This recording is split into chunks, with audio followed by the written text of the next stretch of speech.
Hey,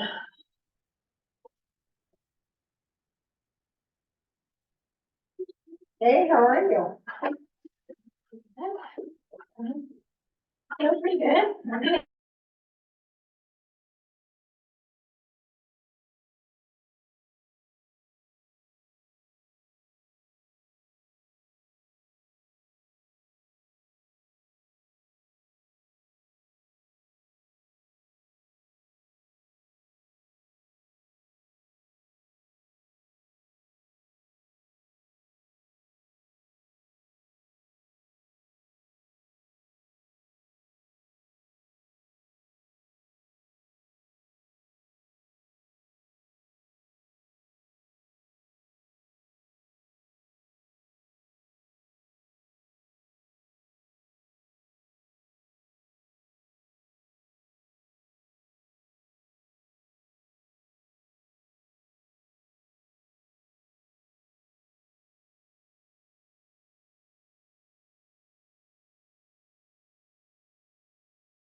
Come on Sunday, it was like, please, I had to die. So is Garrett also at this baseball game, do you think? Because I feel like they're on this. Yeah, no, they're. Okay. I don't think it bothered him.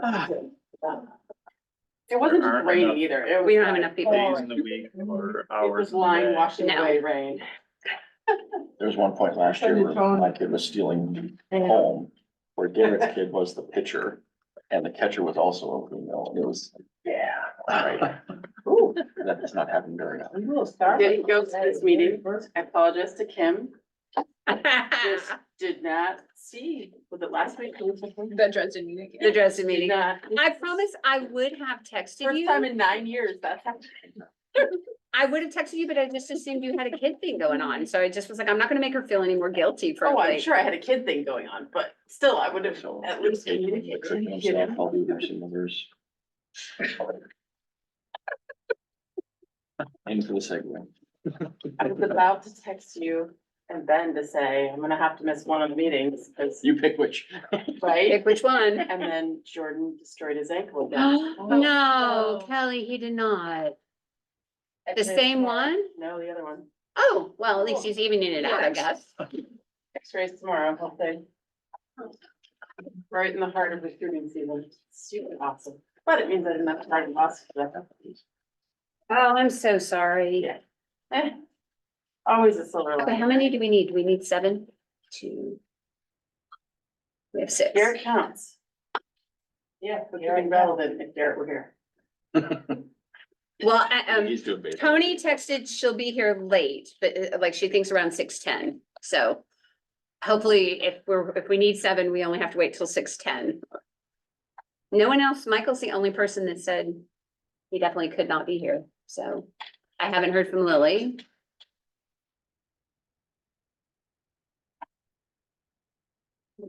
Deputized Sage. I don't know if you want her feedback.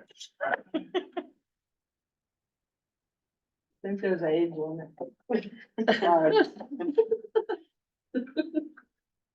We can pretend. Can we do 6 or does that have to be over 50? I think it has to be 7, right? Neil, it has to be 7, right? Yeah. I can update you. Especially in SAU. Hanover is losing to Pembroke 2-3 right now. No. They were losing 3-1, so. Like, it's not, there's no, We think we know, you're There always is just no- a You're just, confirmation. you're, there's I no like, secret here, Yeah. it's all in black and. When you made up these rules, you know. when you played God and It said, just begins the Joe Biden equivalent, just, right, being on the school board. Icebreakers. Yeah. Those drinks. perhaps, Only if the weather holds out and we stay at Storrs Pond. which actually, Supposed to be bad. I know it's supposed to be beautiful tomorrow, but somebody told me the rest of the week isn't looking so good. Steve said it's rain. Yeah, it's like, raining the next, rest of the like, week. Month and a half or something. That's what I heard too, literally the exact same phrase. Hopefully that was an exaggeration on someone's part, but yeah. So basically I was told, get out tomorrow. If you have anything that if you want to get your vitamin D, go tomorrow. Do you want me to email a few people? The 6 o'clock thing, I think sometimes gets people. And the Monday thing. And the Monday thing. Surprise. I would text people, but all the people I texted here. Yeah. Well, I could text Lily. I think I have Lily. For Ryan, that she I just might have Michael. I have my. Michael can't make it. He Yeah. texted us. Michael is the only one that has for sure said, I will not be here. I probably have Garrett. I do not have Lily. I do have Garrett. Okay. I have Garrett. too. I think I have Lily. Who else? Sarah I think Garrett, Michael and I all had baseball tonight. and Marcella. Tony. I'll text Tony. Oh, Tony said she's running late, Oh, okay, so she'll be here between 6:10 and 6:15.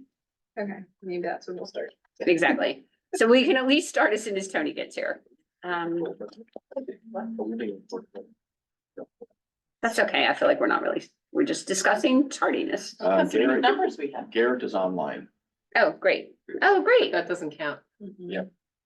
Right? Can you move Garrett to the? Right. Bummer, but Field second. So does he count as a quorum? No, it has to be in person. If we're in Vermont, it would count. That's correct. New Hampshire. See, Neil, I do know the rules. I just look to you for confirmation every time. I don't trust my gut anymore. My gut has not been leading me in very good paths lately. Mixed feelings. I used to trust my gut a lot and it has failed me, so. Okay, so yes, I'm texting Marcella. So. I just texted Marcella. Oh. I just texted Marcella and Garrett, but heard from Garrett separately that he is No word from on Zoom. Tara. Hi, Gary. I don't have any information for Tara. Hey guys, I'm here. I'm just on. I'm in San Francisco. Thank you. Say hi to the That's Golden what you Gate say. Bridge. Nice. I got beautiful pictures of it. Go have some good burritos in the Mission. I rode my bike over the Golden Gate. I walked across. I drove across. I used to- You're walking like. I was this. efficient. Get it done. It's so much fun. It is. I was ready to turn around and go back. I'm like, "Oh." Describe it for me. Yeah, it's very high. Yeah. Is it an earthquake or is it just? No, it was just the normal traffic on the bridge. And the wind and In the wind, That's also yep. true. It was Tiburon, gorgeous go day. to Sam's Cafe. We used to leave my house in the Richmond district and Yeah. bike through Golden Gate Park and bike across the bridge and bike through Sausalito and then into Tiburon I was. and go to have brunch and then hop on the ferry back. So you're like, yeah, we're not biking that back. And then by the time you got to the ferry, you only had to go, you still had to bike a little bit, but it wasn't quite as much. And by the Valley time, of the bridge. Hey guys, is that survey still So- open? what? Is that survey still? It is. Yes. Yes, if you haven't done your survey, take advantage of this moment in time and get your survey done.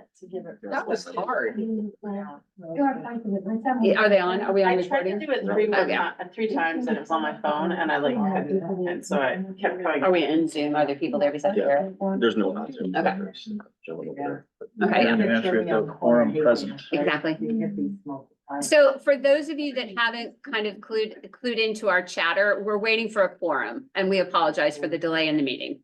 One more to go. Marcella is here, apparently, is what she said. In spirit. I expect her to walk in the door any moment now. My guess Coming is in she's the on back way. she's on the grounds. Oh, when was So I? as soon as we get one more person, we can start. I have to think about why. I The was- strategic plan. I don't know why. Agenda, Yeah. It's It's in my gotta be like probably, but I I only saw equity. reports. don't know. Yeah, That was, she Maybe she 11 carried years. that over. That was done in March. I've been Yeah. in We San did Diego. that twice, actually, Right. in March. And so I think she just like It's probably 11, cut and maybe pasted that. I 12. just like Okay, swapped that out, and updated in there. Yeah, and report for the right. strategic plan. And Okay. then met some So it of was the equity folks and now out it's there. strategic plan. Yeah. And Okay. I did the whole. And are we supposed to get 3-day them? Okay. Double checking. painted ladies That's what I that thought, were okay. down Lombards too. So we're good. We'll be on task in September. Yeah.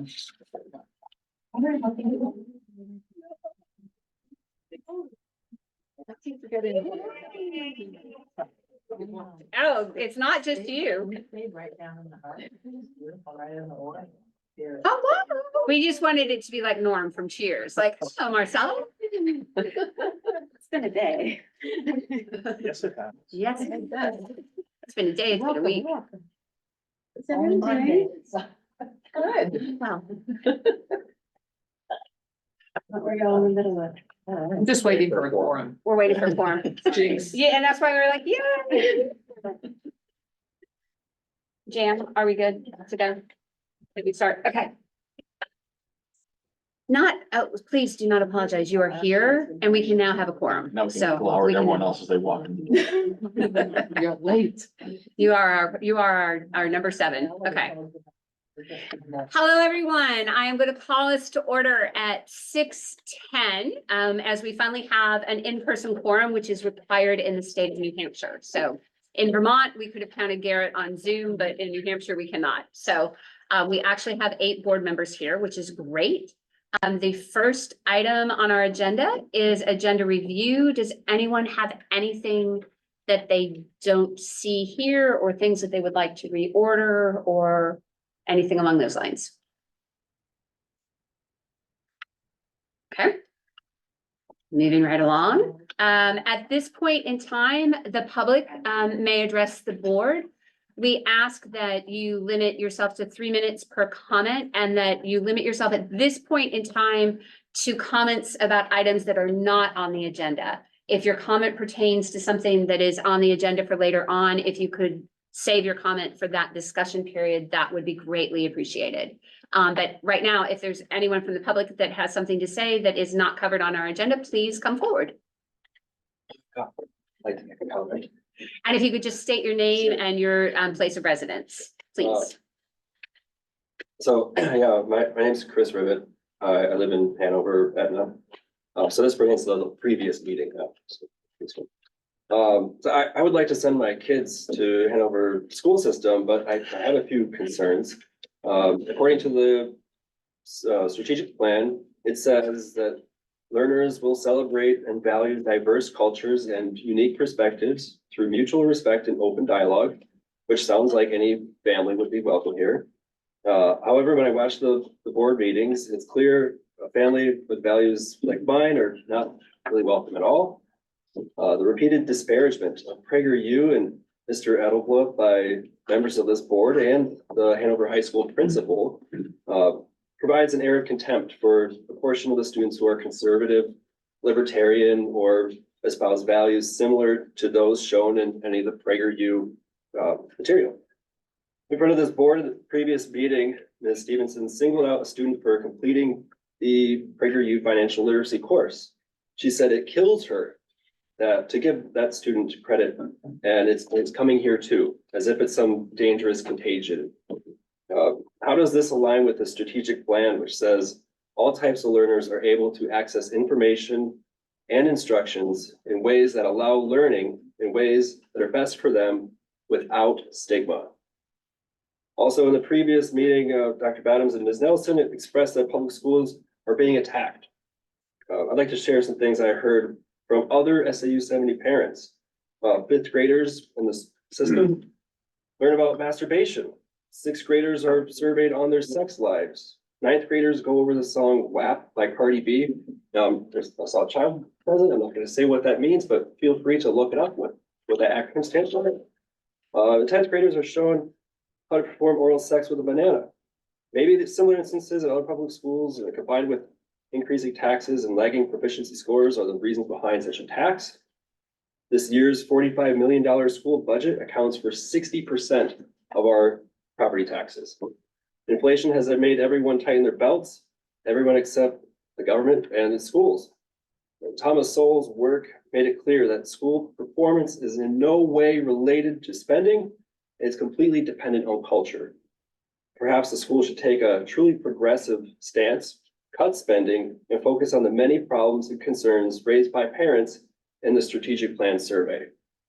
Thomas Sowell also once said, as long as the public school system is a monopoly, they will act as other monopolies act toward their customers with contempt.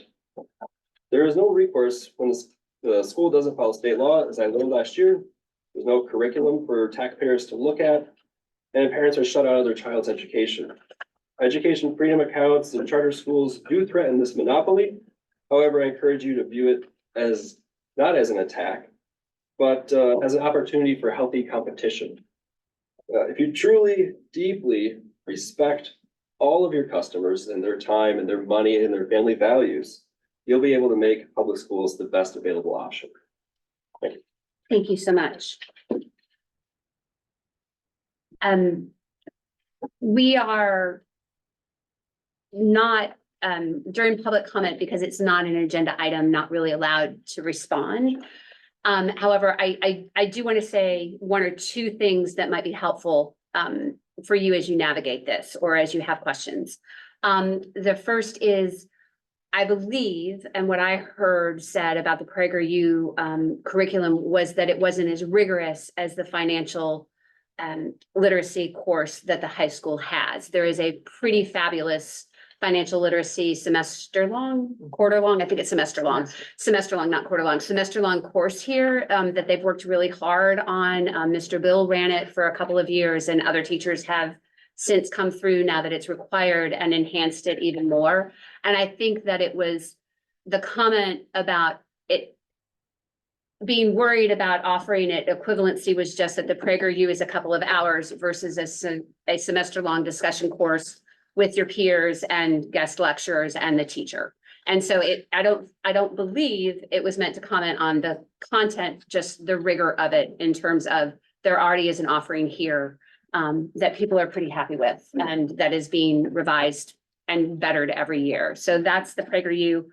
As for the curriculum questions about what's being taught by whom regarding sex ed, I would encourage you to go to the principal of the respective school and ask questions about that. I can't personally comment on that, but I know that the principals would be happy to have that conversation, because I do think that I will speak from my own experience, having two children that have gone through this district. Sometimes what you hear happens in the classroom is not exactly what happens in the classroom. And so it just might be helpful to have a conversation with the principal who could then help you find the resources you need.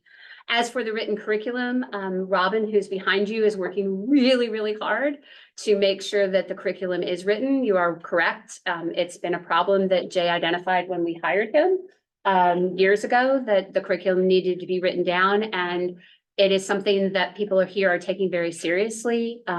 It is being managed in a thorough and as rapid as possible, I think Robin might, rapid as possible manner right now. Obviously, we'd love for it to go faster and we'd love for it to have happened years ago, but it didn't. And so hopefully there will be something soon for all of the grade levels, for all of the subject areas that let you see, you know, what books and what sort of topics are being covered by the curriculum. But it is something that we are working on, and we recognize that it is not complete.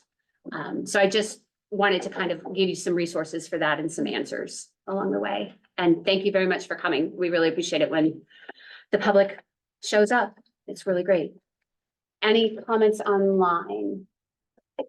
Lisa, Yeah, Neil. would you be willing to provide those comments in written form? What I said, absolutely. Okay, thank you. Yeah, you can send them to me as the board chair. It's on the website, and just great. And I'll make sure that it gets to the appropriate people. So thank you. And Jay. Appropriate people. And Jay. Okay, so seeing no further comments, business requiring discussion.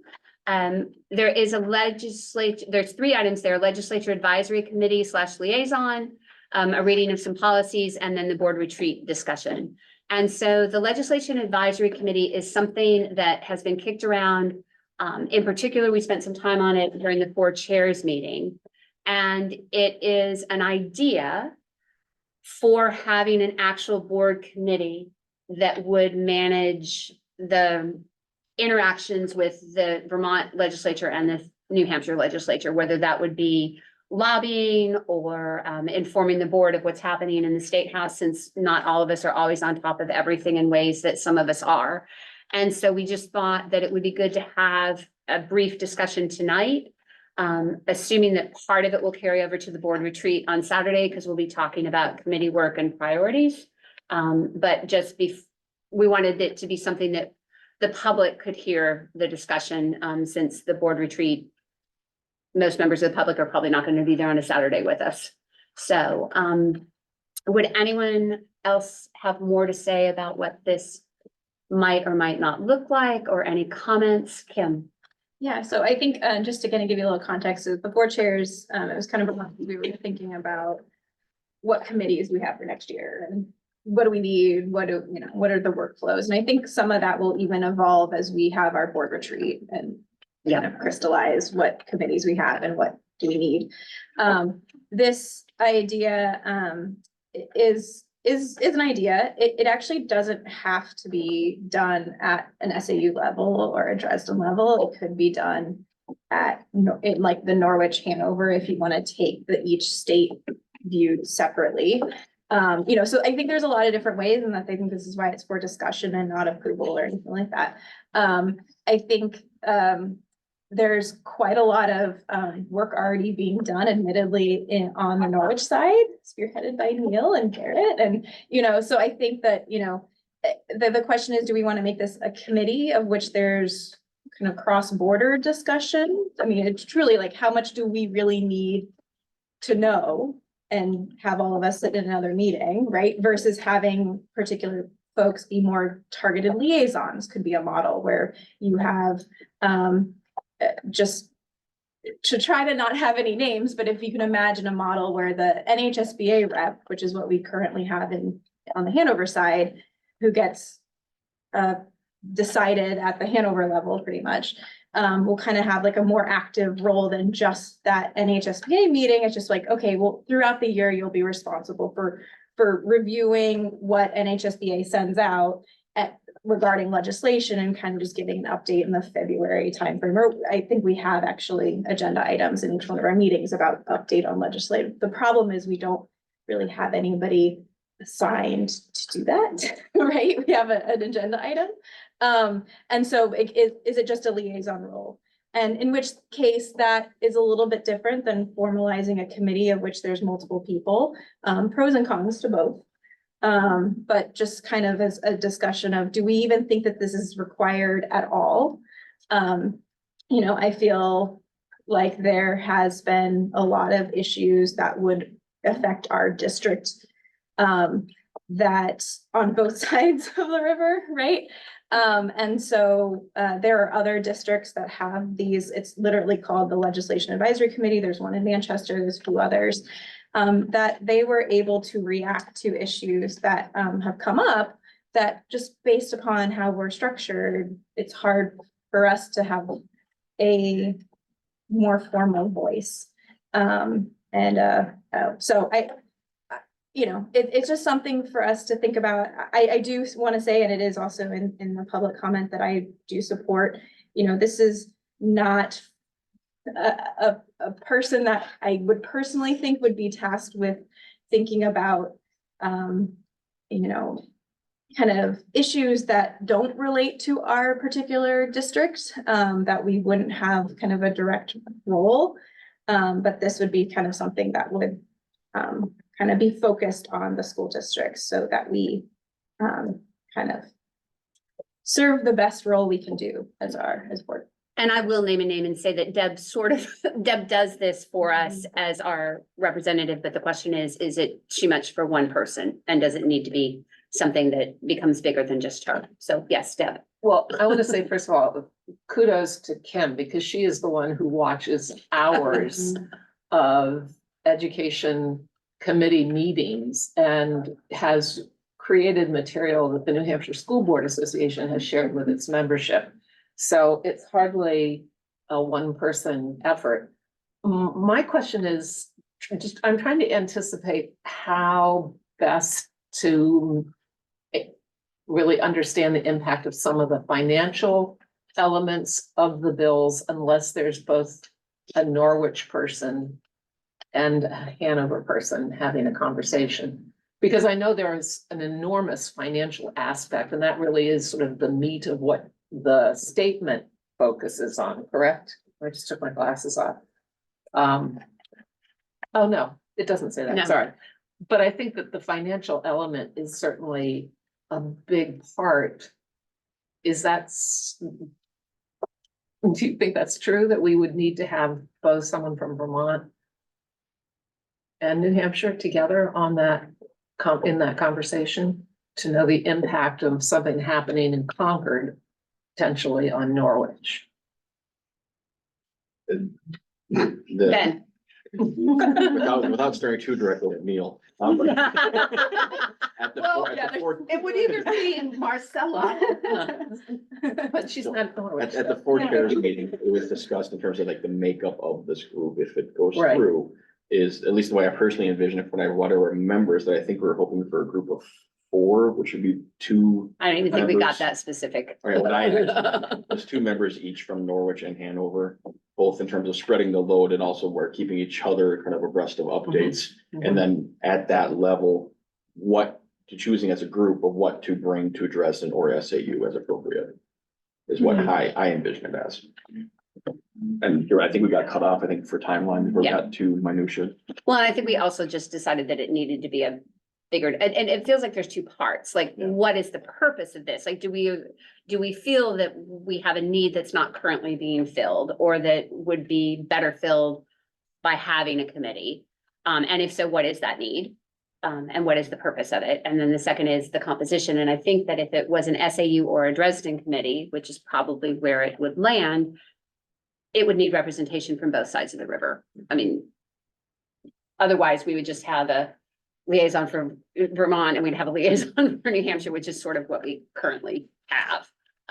So I think that's what we just sort of wanted to get a feel from the other members of the board. And the other thing is we're all on a lot of committees. And so if we add another committee, do we take one off in order to free up more people's time? So Kelly. It's not like me volunteering, it's not, Yeah, it is. I was gonna say, I mean, if the work has to be done and it's being done by one or Yeah. two people when it could potentially or should potentially be spread, right? Then I think that kind of negates the adding an extra committee argument, right? Like if it needs to be done, it needs to be done, Right. I guess, so. And if it were to go through, it would also be one of the few committees that arguably has board members doing things on their own time, That's, yeah, like outside of official meetings. somebody's already Which, doing. you know, Right. a lot of us do that anyway, more or less, but it's This is rarely officially the that. required official. Yeah. Yeah. So and of course, you don't want to punish those who do a lot of it already, by saying, oh, you're good at it, so now you're doing it officially, or something like that either. Yeah. Well, so I mean, truly, also why I'm bringing this up is, for the past 2 years I've done the PowerPoint presentations and these are the bills. And then in our first budget kickoff meetings, I said, Mhm. these are the bills that have been approved by the governor that we need, our law that it doesn't have a budget impact. There's always a list of those. Like, and I guess I'm communicating that, I might not have as much time. What are you sharing? Right, so I just, if this is something that we don't think is important, that's fine. Right. But I just also want to flag over the next year, No,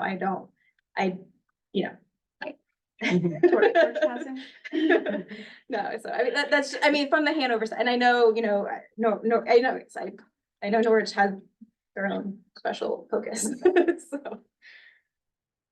Deb. I think also one of the issues I've been aware of, I don't know if there's anything we can do about it, has to do with the timetable. And when bills actually get scheduled for a hearing and a vote, we often don't have a convenient board meeting. So the ability to say, as a board, we are concerned about this decision is currently absent. And unless we're really lucky, and I don't know if that is one thing that would be, I don't think that would be any different because we can't make a decision as a committee without bringing it to the board. Right. So I'm really, I think, just thinking out loud. So I don't know that we will be able to change how we currently try to be advocates for some or against some bills by the formation of this committee. Any other board comment before I go to Jamie? Jamie. So great discussion. We all agree Kim's amazing. She's staying on top of that. And so we as an administration, Robin receives that information from the NHM, no. NHSAA. NHSAA. And so Robin shares that with both Jay and myself. Because oftentimes I'll send it out to you if I think you've gotten it and haven't. We do, or I look down through any of the financial ones that look like they're going to be ought to pass to see if it's gonna be, problematic to us. So, while you're all figuring that out, we can maybe do you have your board chairs meetings regularly now? No, okay. So, it really does get crunch time right around the spring. And that's when they start crossing over and making decisions and all of that. So, we can try to take a more active role as we're getting caught up in my finance department to try to just make sure that if we think there's something coming down the pike that's problematic, that we send that out, Okay. you know? So for purposes of time tonight, I kind of want to summarize. It sounds like this is something the board feels is important. And it sounds like it's something that we feel we might need to spread the wealth. Yeah, that's how I'll phrase it.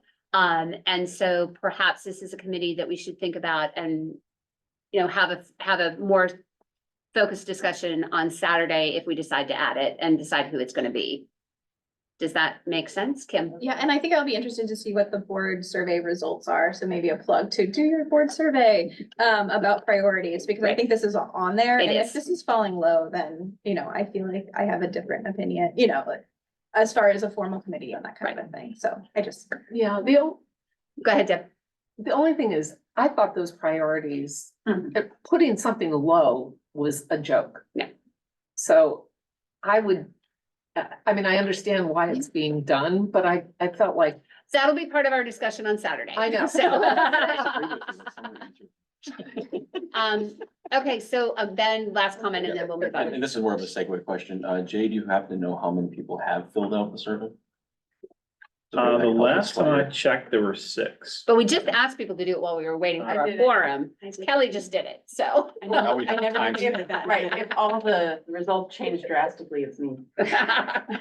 Another plug to. I've already owned the 6 one more that I'm the people. one that was basically like, I couldn't do this and this is the reason why, so it's all good. Okay, so thank you all for that discussion. We'll continue it on Saturday. Our next is reading of policies. And we're gonna let Ben take that away. But first, if you missed James Hansen, we're actually at 10 of 12 board members. Whoop. That's Okay, pretty good. That said, 2 more people, please. Shameless plug, now on to policies. So you'll notice that there is, in terms of business requiring action tonight, there are 2 policy EHAC or EHAC, which appropriately is around electronic digital records. I don't think that's intentional. No. but it is funny. That is a second reading. There were no changes from the first reading. I think there was some minor discussion, but it's fairly straightforward on that one. And as we said last time, it's been signed off on by both Josh and Bryant in their previous and current roles. Okay. DFA is the annual investment one that we've done every year around this time. So there's no discussion on that one. In terms of the first readings, we have 5 here. I'm going to tackle 3 and Jay is going to tackle 2. First is ACN, which is an accommodation for nursing mothers. We have been bouncing this around policy for a few months now. And this one was, we got very nuanced on it. No one was against the idea of the concept, but there was some discussion about how to best go about in terms of logistics, is the privacy and the storage and the time allotment.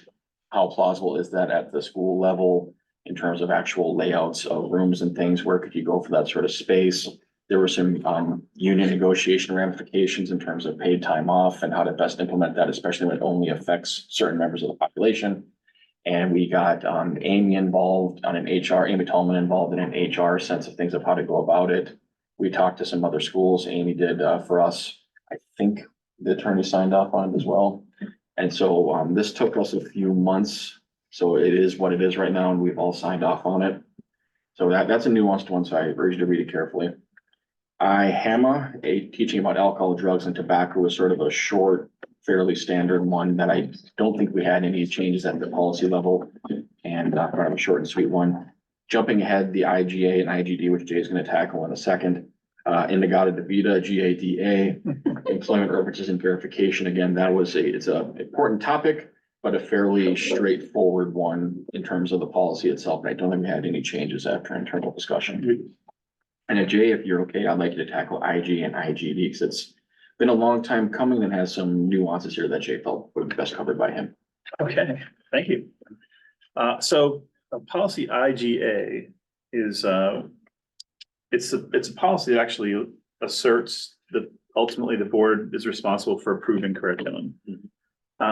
It's probably worth a public read. It's simple, it's short. The school board will encourage and support the professional staff in its efforts to investigate new curricular ideas, develop and improve programs, and evaluate results.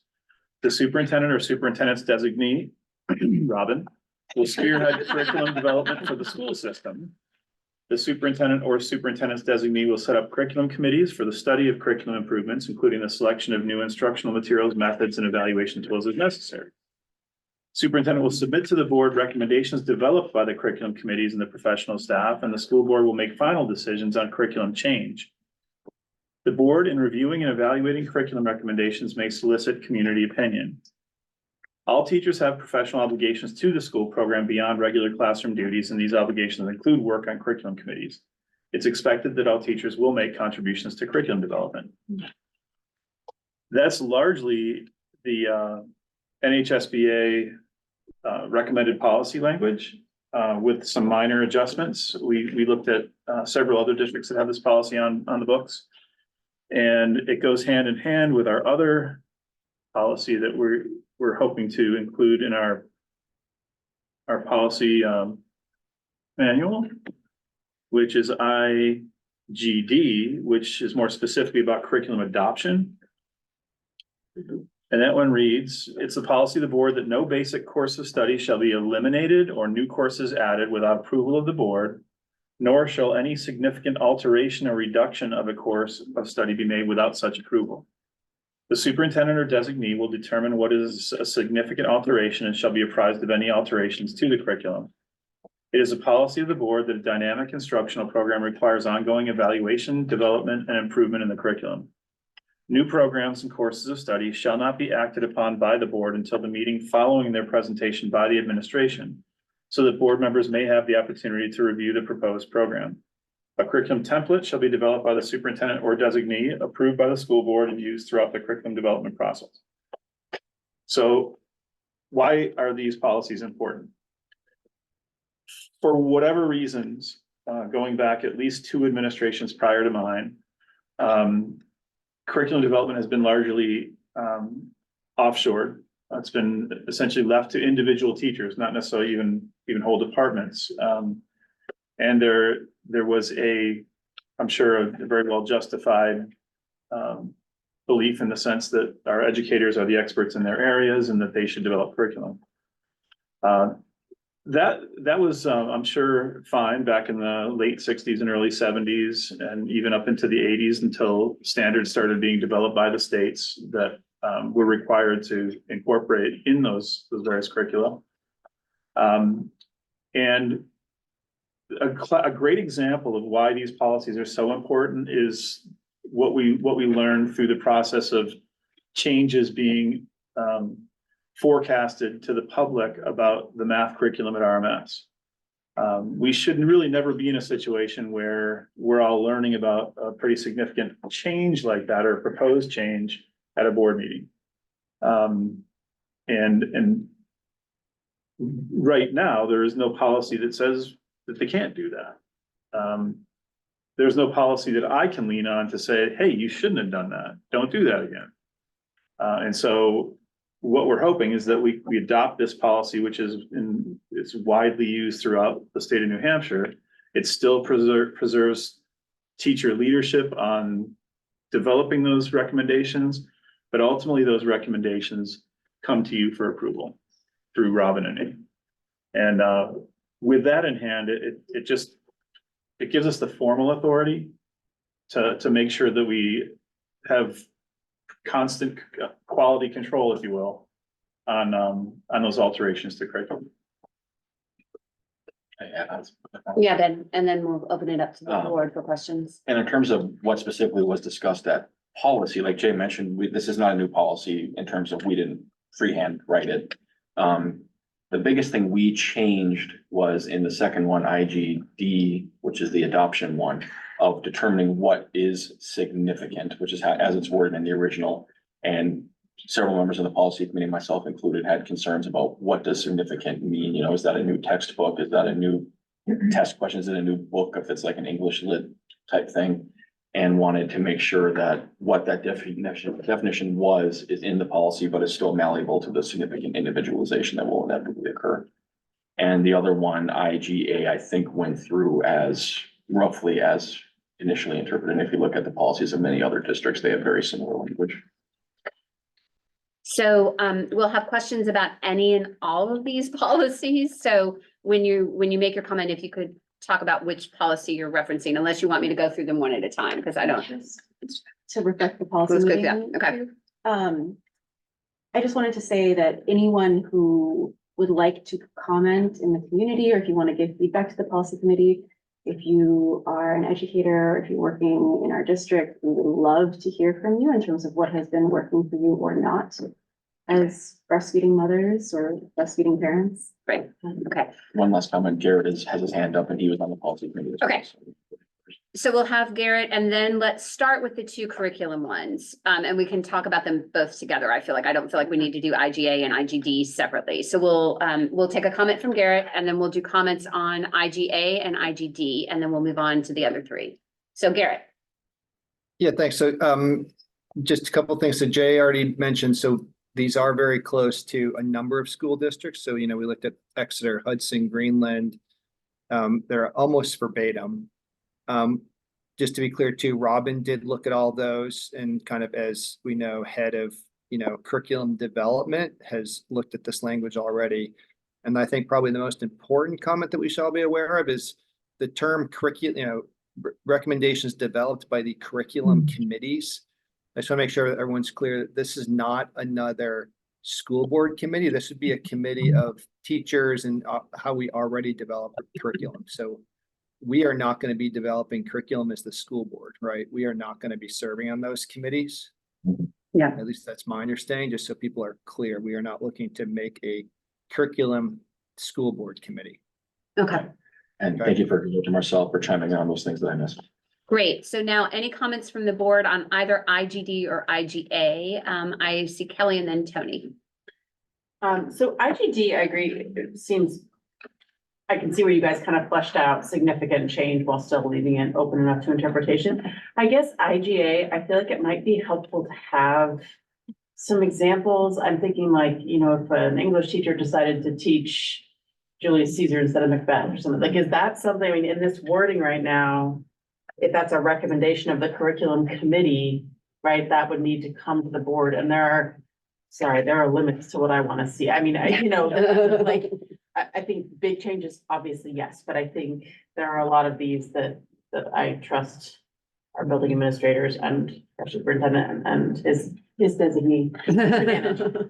So would your question be more like, if they decided not to teach Shakespeare, that might be something the board would want to see, but not the specific Shakespeare? Possibly, yeah. Okay. I mean, I think that's a good nuanced example. Okay.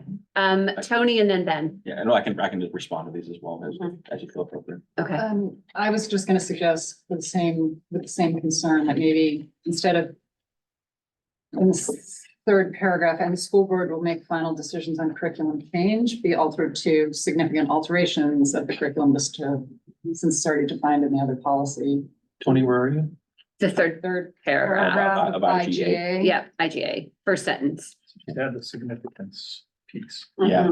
Yeah. And then it says that the board may solicit community opinion, but I think the committee should also be empowered to solicit community feedback. So we're not hearing about the community for the first time, perhaps. I mean, maybe they don't want to, maybe they want to develop it, make the board presentation, and that's the first, but it seems like if the committee did want to have public feedback before presenting something to the board, it seems to me like it might be. So can I'm gonna do kind of the same thing and throw it back. So for like let's use the Richmond Middle School math curriculum example, instead of having community feedback happen for the first time when they presented it to the board, that there would have been like an open house meeting about, we're thinking of having this happen at the school level first. I think that as it reads now, because it says specifically the board can solicit Right. community, it implicitly says that it's only, to me, that it's only the board that can do that. And if that's not the intention, I think, and I don't know why it would be, then. Do we have any more comments on this? I was like, do we want to have you comment about everything at once or? Individually possible, because I've already forgotten what Kelly said. So Ben. Keeping it all straight. Macbeth. Macbeth, So Shakespeare. Kelly's example of like an authorial change or a book title change is exactly what we talked about as an example of what is significant, because in terms of Macbeth to whatever, some person might consider that significant, other people might not, depending on how, in terms of the themes you're going for and what the symbolism is and appropriateness for what level you're teaching, all that kind of stuff. And we had the exact same thing where if it's like an English 1800s literature class and they switch from Jane Austen to X other person, some of that could be considered just, George Eliot. yeah, you know, like it might be innocuous or it could be heavily political or it could be interpreted as such. And sort of what is significant is the very reason why we added that sentence, which I fully agree with someone's point. Let's have that in both Yeah. policies of what the definition of significant means. And in terms of Tony's question about whether the public would be involved or be invited to be involved at the curriculum committee level, we did discuss that. And I think the hesitancy is I don't think we felt comfortable as a policy committee, correct me if I'm wrong, any members, about getting the public involved before the board got involved. And keeping in mind that we want that at that level, it'd be vetted by the curriculum committee, which Jay and team would assign, and Robin and Jay and the principals, all before it gets to us in terms of vetting, in terms of appropriateness and level of the change. So we would go through several layers, which is an intended thing. So things like what happened in middle school would not happen again. So it would have to go through several filters before it got to our level. And then at the same meeting, would there be a public thing, public and welcome to comment on there. And because we're not making a same decision that day, as the policy says, we'd have the following month to think about it, read the material if we so wish, et cetera, et cetera. It gives the public plenty of opportunity to comment as well.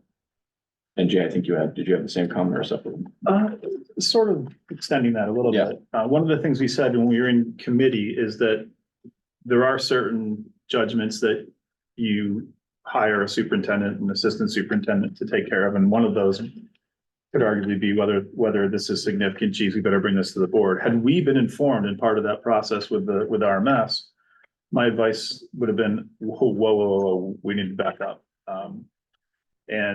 And moving forward, that's how I anticipate things will operate. I think maybe having language in there that we may or are encouraged to include outside experts, members of the community on those teams, done that before. We have experts in our area that have stepped forward and said, I'd be more than willing to serve on a committee, and it'd be nice to be able to include them. I guess maybe we could make that reference. But I do agree with Ben that the committee then, maybe including input from the community, would report to you. There would be a discussion, and then it might be that people perceive that there's maybe something controversial, or it represents such a major change, like maybe the decision to focus on a different world language at the elementary level or something like that, that we really think that the administration should spin up a public meeting or have, present this to the public before the board's willing to entertain it. I just don't want you blindsided. Don't think you should be in the process, and that's the intent. Kim, So adding to the definition of significant, right? I mean, maybe even taking a step back and what's the definition of curriculum? Like if I was trying to find in here and I couldn't quickly find the definition of curriculum, but I think that means a lot of different things to a lot of different people, particularly me with an expert of none of that. So, I think it would be really helpful to understand what is curriculum. And I think that'll help define what this administrative committee will be focused, just so we know what is or is not curriculum, because some things like the details of a syllabus, I would imagine, is not curriculum, right? And so, I just, so. And that again, you had the point, we had that exact similar conversation where one of the things that I had a question about as a member is, what are we approving? Are we approving a proposed class title, German expression is in the 1850s or something like that? Well, I'm not getting creative. Or is it approving a syllabi? Or is it approving the actual week-to-week readings and assignments and PowerPoints and all that kind of stuff? And then, because what the definition of what that entails could vary depending on the person. And we don't want to get too involved. That's not our real house, nor should it be. And I see Tony shaking her head, which I think means she's agreeing. Because it's not at the board level to be expected to know and read and analyze and agree with, especially if it gets down a political controversial realm or whatever. So that was a discussion which kind of gets back to the need for a definition of what significant means, and that is going to be superintendent having discretion in terms of your question of what is the curriculum or what are we saying is that I think that is a very solid point. And what do we mean by that? Because it's tied into the same thing, but it's not quite the same. So I think that in terms of second reading, Yeah. between the first and second reading, that's something we can. Yeah, like approach at the policy. first line. First line. We'll find out though that we didn't think about that, to be honest, but no other committee had that. Or no other policy, other, other Defines it. districts had that, so It's that might be really a hard, and it's question. not defined in law, like when they say like Yeah. the board is responsible for approving or adopting curriculum, and Yeah. it's like, okay. So tell we me also what might be that careful about means. define, maybe we should deliberately not define in terms Or- of flexibility. I don't know, we can talk about that more in policy. Yeah. I it think would it's be a really discussion. helpful for us to know what our responsibilities Yeah. are. Kelly, and then let's kind of Kelly and then Neil, and then the public, and then we're gonna move on to the other ones. Quick more suggestion, I guess, note for note taker. I would highly encourage us not to put this in the policy, but somewhere to put this into a suggested timeline of some sort for administration / these committees, so that it's not like a rolling, and now we want to make this change and add this book or add this. I think there will always be one-offs, I know that, but I think there should be a timeline that aligns with the budget process so that, we have time to make these decisions, these considerations, looking ahead. So, I mean, that's gonna be like 9 months out, that things need to come to us to be able to, line things up, so. For the budget purposes, yeah. For budget purposes. That's a great idea, Yeah. to have some sort of timeline Like a standing thing in the agenda, like in April, we Those review all templates. the proposed changes Exactly. for the following. for year the or something. curriculum, yeah. That's a great idea too. I think that would trickle down as a result of the policy going into Not effect. going into policy, I agree. Yeah. Right.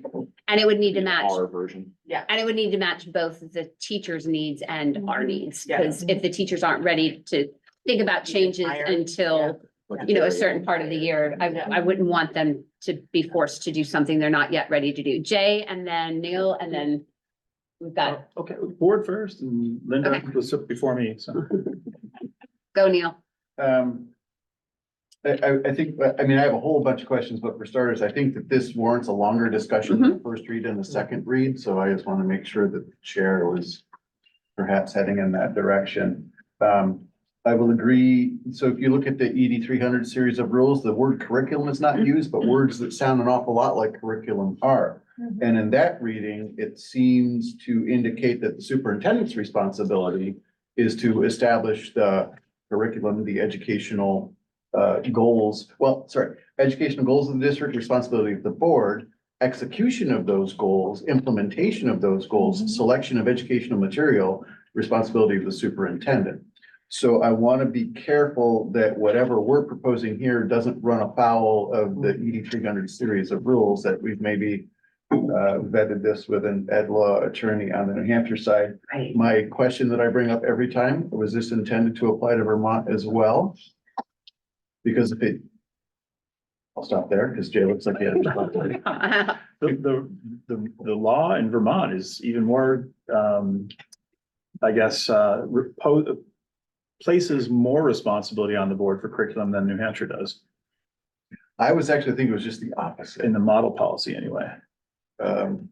So then I think that still, that's for further, I read it differently, right? I read that in Vermont, the board is responsible for making sure that the superintendent establishes the curriculum. Right, which is. And so, yeah, but I think the interpretation, right, is then left up to the individual. What does it mean to be responsible for making sure that the superintendent does it? Right. Right? Does that mean the superintendent has to bring back every recommendation? I am a little bit concerned if we go this route, what is that review process look like for the board? Does it mean that the board needs to get up to speed on what our current curriculum is in order to be able to decide whether or not a change is appropriate? There's a significant amount of pre and post work, I think, associated with this task than maybe the policy would imply. And I also want us to make sure that we're conscious of the fact that the state has already, in some cases, overridden those local decisions. You know, we just heard earlier this evening about concerns related with PragerU. That is I would call that a curriculum decision that was completely removed from the hands of local school boards and local administrators. And so how does that play into policy? Jay, So I guess short answer to that is that that's one of the reasons that Robin and I need to make sure that we're doing regular curriculum revision to make sure that that curriculum is aligned with the legally established state standards in both of our states. And that if they make changes like that, that we're then responding and making sure that those changes are taken care of at our level. So, and functionally, the policy as presented at first read essentially memorializes what we already do minus board approval. So there are numerous references, and I don't have them compiled in front of me, but within the law that prompted me to ask the policy committee to consider this, there are references in several of our own existing policies and in law about the board approved curriculum. And to Kim's point, one of the simplest definitions I ever saw for curriculum was an OG curriculum expert named Fenwick English, who said that curriculum is a work plan for teachers. I like to think of curriculum more as what we teach, instruction is how we teach it, and assessment is how we measure it. So yeah, those are pretty basic things, and there are laws that sort of we have to work within to make sure that those things are done. And that's another reason why I feel like having this formal authority is important, because if people will simply left to figure it out on their own, we have no way of knowing or ensuring that the curriculum or the curricula writ large is compliant. So. Yeah, and then. Yeah, just yeah. one final thing, and then I think we want to, as we work through this, be conscious of the decisions that we've made around selection of library materials, right? Because I think that those things, dovetail with one another. And right now, I believe that selection is not up to the board. Right. And noting that library materials and class materials are inherently different, since one is teacher assigned and one's not. Yeah. Linda. Linda Dante from Norwich, Vermont. I feel like there's a whole part of this conversation I'm missing, and that it's really good. And there's really an intent to do good work. So my question may be really minor and irrelevant, but I'm going to bring it forward anyways. Deb has sat on CPP, Robin's been on CPP, and this is the Committee on Program and Procedure. And part of its charge is to actually make decisions about new course additions, electives, and to do that in a timely way. Jeff Eakin would love me for this, so that it can get into the course, as far as scheduling goes and students can select it. So when I hear the board is going to be reviewing, I just think about procedural timelines that will have to be met. So my question is, one, this has been happening now for as long as council has been operating, like 50 years. Not that that should mean it can't be changed, but the idea is, if there's something already operating, does this policy actually interface with something like the CPP where that would be changed, the timeline for approval? In other words, everything that happens at that level now would have to come to the board. Okay, I'm seeing head nods. Okay, thank you. Yeah, go ahead, Ben. Garrett has his hand raised. Garrett. Oh, yeah, sorry, I Thank just you. want to make clear too. So if you look at what's being talked about here, right? And because obviously we spent quite a bit of time already on this in our policy meeting. And you look at all the other policies that other towns have, I mean, the board's involvement is really just to approve changes. So we're not really involved with approving the existing curriculums, right? We're just going to be notified of changes and making changes. So it's really to make a better process, and hopefully also help folks like, with the RMS thing, that wasn't really anyone's fault, right? That anything went sideways there. It's just that if there is a process for change, then it would have probably been done with some different, pace. So I think this is all about just approving. The board's there to approve changes. And then I guess to everyone's point, the question is, what is the change? And I think unfortunately, if you look at most of the language and all the other schools' policies, because a lot of schools have this policy, there's a lot of discretion left to the superintendent. And I don't think it's intended to make a change in, whether we pull a book or two, or, change what's being taught sometimes in a classroom for the actual, right? These are big changes. Okay. I'm looking at the clock and recognizing we haven't talked about the other three policies or anything else on the agenda. So I think there's a member of the public with their hand up. No. No, okay. If there are no other pieces of public comment, I'd like to move on to the other three policies that were the first read. If there's any comments for those, but also, what I heard from Linda in particular was that we should probably make sure that whatever this policy is, does not interfere with things that are already working quite well.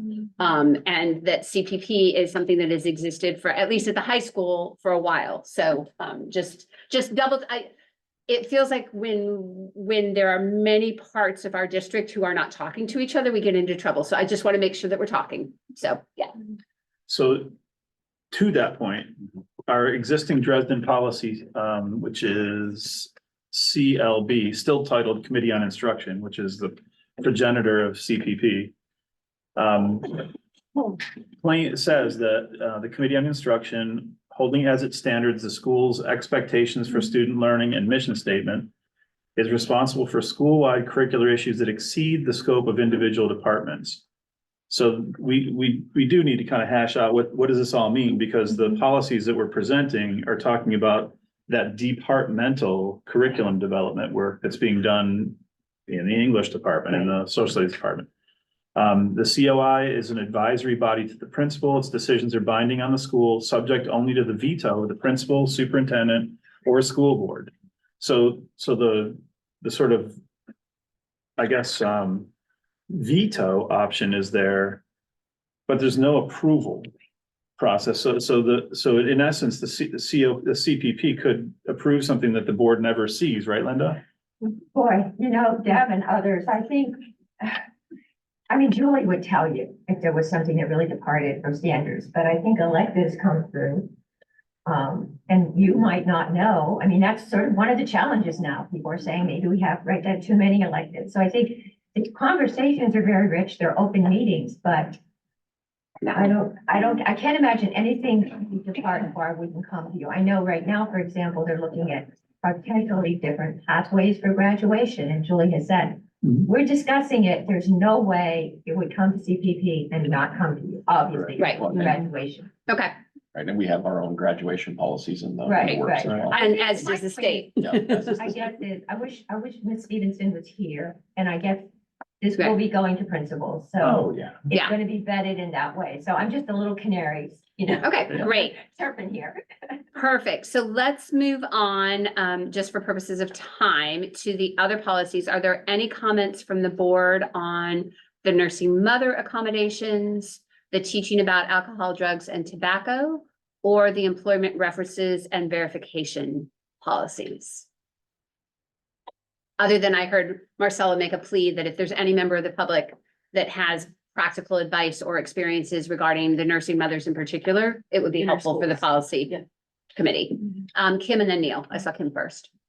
So mine's for the ACN, the nursing mothers accommodation. It says, I generally kind of acknowledge that I'm in the world of, I'm not sure what our legal responsibilities are for workplace accommodation. So keep that in mind with my questions. But it says, that in the policy that expectant mothers, expectant mothers will, it's something about 2 weeks notice to needing accommodations. Employee supervisor as soon as possible, but provide a minimum of 2 weeks notice before the need for nursing accommodations arises. And I guess I'm just kind of and maybe that's an R, so like, how does notice appear? And then the 2 weeks, what happens if it's less than 2, I get that obviously accommodations means that we probably need to do something in the physical environment, but, I don't know, it's made me wonder what happens, because it says, but provide a minimum of 2, like it's a pretty firm minimum. And I can't imagine what situations may arise that may require less time than that. And so I just, There are some, Yeah. preterm baby would be the obvious one. yeah, I I still wouldn't- tried to keep it. You still want to be back in work earlier than 2 weeks. And that's so that's the 2 weeks thing, and just to confirm, we did run this by legals, is my understanding, right? We did. So legal's been fine with that. The Okay. 2 weeks was more having some sort of thing to make it like, it needs to be discussed as much as possible. Or time to actually Yeah, accommodate. Yeah, and because, accommodation is not just physical location, it's also if it's like, if it's a child facing job, who's gonna cover? How does a transition work during all that? Kind of, like a teacher has to step out for a half hour. Who's gonna come be with the kids, et cetera, et cetera. It's like in kind of doing that sort of planning is where the time period needed will come into play. Yeah, I guess I find it, reasonable, to give a timeframe, because that's always nice to have a timeframe. I think maybe the important part of it is that there's, provided time for reasonable accommodation, a reasonable time to provide accommodations, kind of, I don't know, I'm just trying to kind of, You're looking in 2 weeks if possible. B1. 2 weeks if possible. Or, with circumstances. I'm okay with that. I think in that sentence, we have as much notice as possible. Thank you, But at least 2 everybody else weeks. who's better at it. And I think, speaking for myself, I'm fine to take away the word minimum perhaps, Okay. and, clean it up. And then my other kind of, I didn't know if this requires engagement with unions, because it involves changing work day and That was time and something I think accommodation. yeah. So, yeah, so I guess with that, if this goes forward, is that part of the plan? Yes, yeah, it would be discussed, but at this point, that we have not had any indication that there'd be a strong issue from the union. Yeah, I just want to make sure That we're talking to It the was, people we it need was to talk to. discussed. Yeah. Yeah, we do as much stakeholder engagement as is practical. Neil, Did this come to us as the result of a change in law? Required policy, and this is one of the ones that we had to react to. Required in New Hampshire? New Hampshire, right. Are we entertaining this for Vermont as well? And It's Vermont. well, it's really not, it's not a problem on the Vermont side as far as it being identified as a required policy. So maybe we need to. I mean, the second paragraph, actually, it's really a standalone sentence, and under statement of purpose is essentially how we do things right now. I mean, we've not had a single complaint or grievance about, and then nor do I think anyone's been denied the opportunity to do this. The statement there is no nursing mother will be discriminated against for nursing or nursing related activities as provided in this policy, and reasonable efforts will be made to assist nursing mothers in meeting their infant feeding goals while at workforce leave. In my mind, that could be our policy. We make these accommodations as necessary to stand them. And I'll also mention that because we haven't said it before, that we went through the principals and the nurses at each school to get their opinions as well, and all of them have signed off on this. okay. Any other comments from the public or the board on nursing or teaching about drugs and alcohol or the employment references and verification? And again, this is a first read. If you have any comments that occur to you later, please shoot them to Ben as the head of the policy committee, and I'm sure he would be happy to include it in the policy committee discussion the next time they meet. And they do meet often, and I really do want to, again, thank them for all their work on this, because this is a lot. This is a lot of very specific stuff on a very wide range of topics that they are looking at. And as Neil keeps pointing out, they're looking at it from 2 different state viewpoints. So thank you. Yes, Ben. So in terms of my takeaways, what I heard in terms of specific changes was on nursing mothers will drop minimum and similar language. And we'll add the definition of significant to both of the curriculum policies. As of that, I don't think there is any direct concrete change, but lots of discussion is going to happen with curriculum. With curriculum. Does everyone sound But a right? definition of curriculum. Yeah, All right. it would be helpful to have it if possible. Yeah.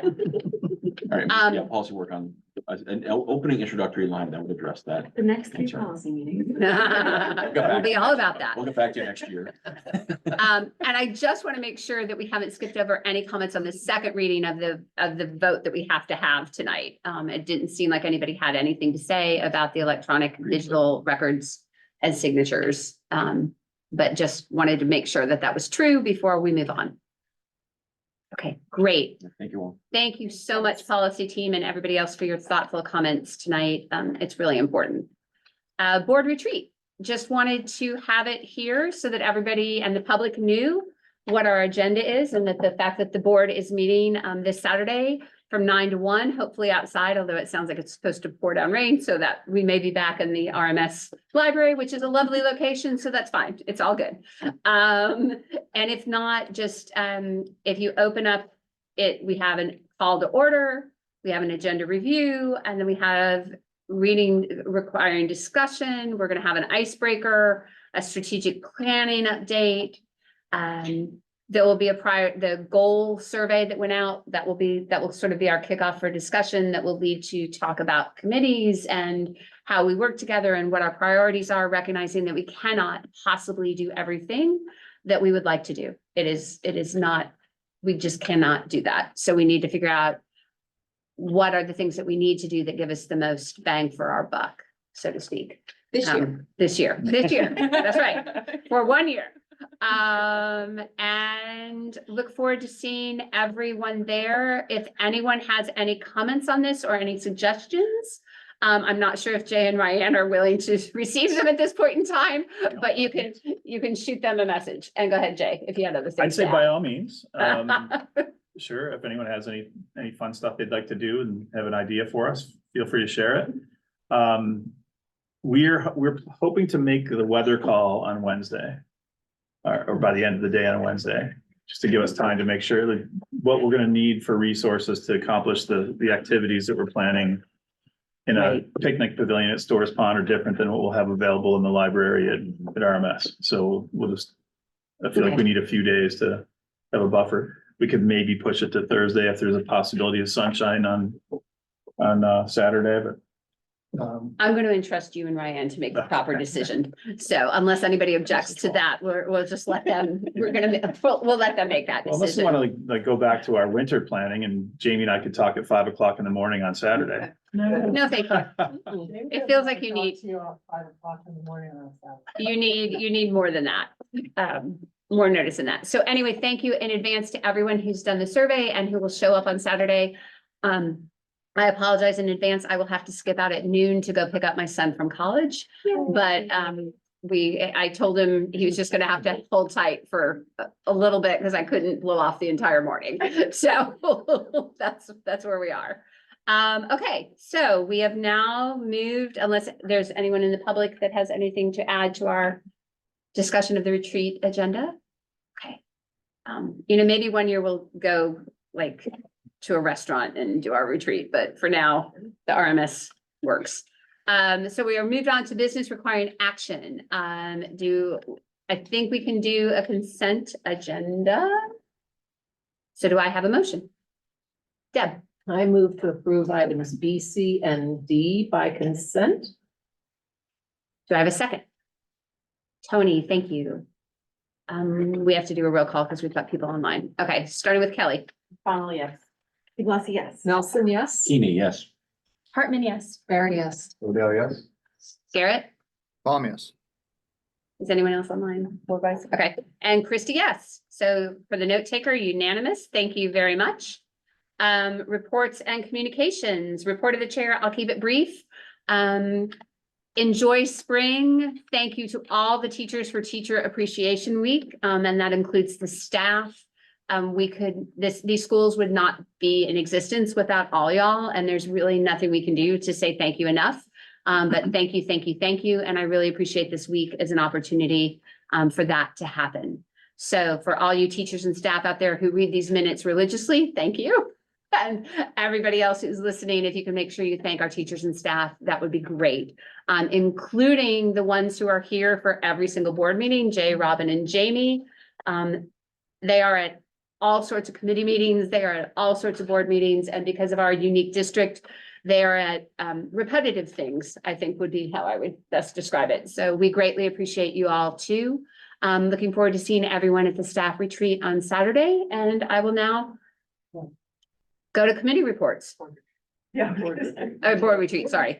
Whatever I'm talking about. My brain just went. I'm also getting updates from the lacrosse game, which is distracting me just a little bit. Hanover just overtook the lead. So there we go. Okay, so committee reports. Kelly, do you want to do a quick spec update, just yeah. Yeah, so I think we have finished talking with, just general, the superintendent evaluation committee is one of our few state mandated committees. We are required to do an evaluation every single year, so we have concluded all of our interviews with people who work closely with Jay, and we're in the process of putting that together. So you'll see that May 21st, I think we'll have it. Yeah, we're gonna have a special SAU meeting attached to the Dresden meeting later on this month, just for a first, a look at the draft of the evaluation, and then we will vote on the evaluation at our regular June SAU meeting. So. Any other committee reports? Strategic planning will come up later with Jay, I but can build that in, just include it in my report. yeah. Anything else? Okay, Robin, you're up. You get to go first this time. Great. So I've been doing a lot of work on the grants recently. We have both the Vermont and the New Hampshire grants that are starting again. So we're trying to wrap up everything from this year. And we have many new reports that they're requiring now that have taken up a lot of time. And it's not even getting into the actual grant work. It's just basically filling out just pages and pages of information. It's taken many hours. So these are some new things that we have to do, but that has been a lot of work recently. And then I will start meeting with the principals. I've set up meetings with them and their teams to think about how we will spend our money next year. We did have some major cuts, unfortunately, at Marion Cross. So that will have an impact overall on some of the things that we can do this year, but hopefully we'll just keep applying for extra things and that may help us in the end. In terms of curriculum, we did just finish up our K-5 science professional development that we've been doing. We've spent some full days and then we have spent many Wednesday afternoons once a month going through science professional development. And then now we are at the point, I thought we would do this in a year, but it's going to take us 2 years. We have the teams from Marion Cross and the Ray School meeting together, and they're starting to develop unit plans for the 2 schools that are aligned. So that's really exciting, but it has been not as speedy a process as I thought, as nothing seems to be. I always have these high hopes that, oh, we can do this in a year, sure. And then I realized, oh no, it's going to take longer. But the teachers, it's been great listening to the conversations. Our own Shane Clifford has been leading the PD, and that's been wonderful. And we're making progress with that. So now I'm starting to plan with the principals again about continuing that through next year. At the same time, I'm trying to get some of our other curriculum work going without sending the poor teachers over the edge. And I did form an ELA committee to look at our English, our writing, all of those different pieces that go into K-5. So I sent out an inquiry last week and asked people if they would be interested. And I had overwhelming excitement about joining this committee. So I have, I think now a representative from each grade level at both schools and special education. Both our librarians are going to help. So that's really exciting. And I've been working with the 2 reading specialists at each of the schools to bring that together. That will be a lengthy process. ELA will take us a lot of time because we really have to look at K1, 2, 3, and 4, 5. And it's so different at each grade level. And we're looking at so many different components. We're looking at writing and phonemic awareness and phonics and all of the pieces that go into it. So I'm thinking it's going to be a 2 to 3 year process. But I'm hoping we can get it underway so we can start thinking about materials that we might want to purchase. I did apply for, I think I ended up applying for a maximum amount that I could apply for in New Hampshire, which was $15,000 or $25,000. I can't remember, all these things are running together now, but that would provide us with materials, some materials that we could use now in ELA for the Ray School. So hopefully we might receive some of those funds, but that has been taking up all of my time. So, and we're still obviously continuing with all of the other curriculum work. I'm meeting with different teams.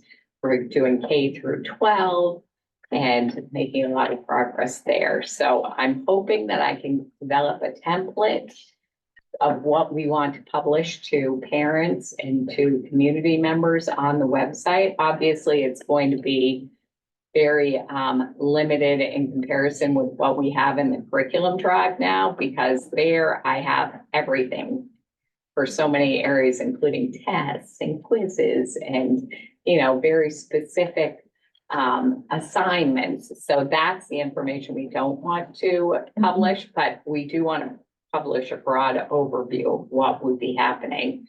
For example, for a first grader in math, ELA, science, social studies, and then also the special areas.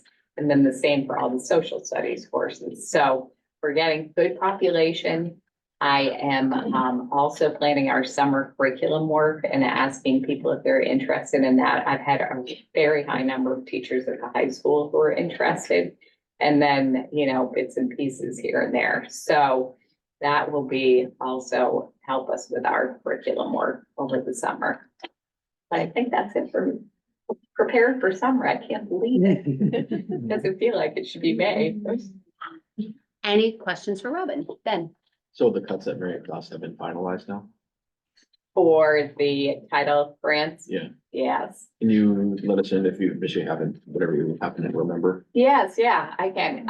So Mary Cross, the big thing for us next year is that we have fallen below 2% poverty in Mary Cross. So what that means is we lose all of our Title I funding, which this year ended up being about over $30,000. So it funded 0.4 of an intervention position.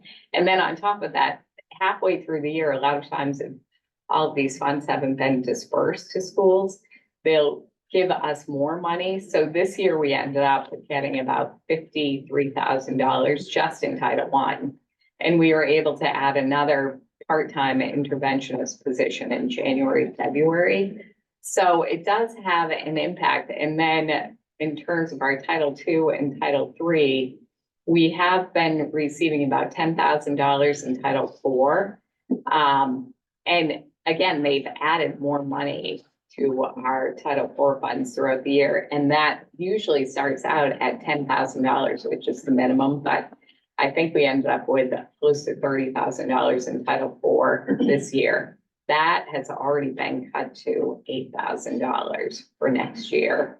And Title II, I think was around 32,000. I'd have to look. And that's been cut to, I think, maybe 23 or 26,000.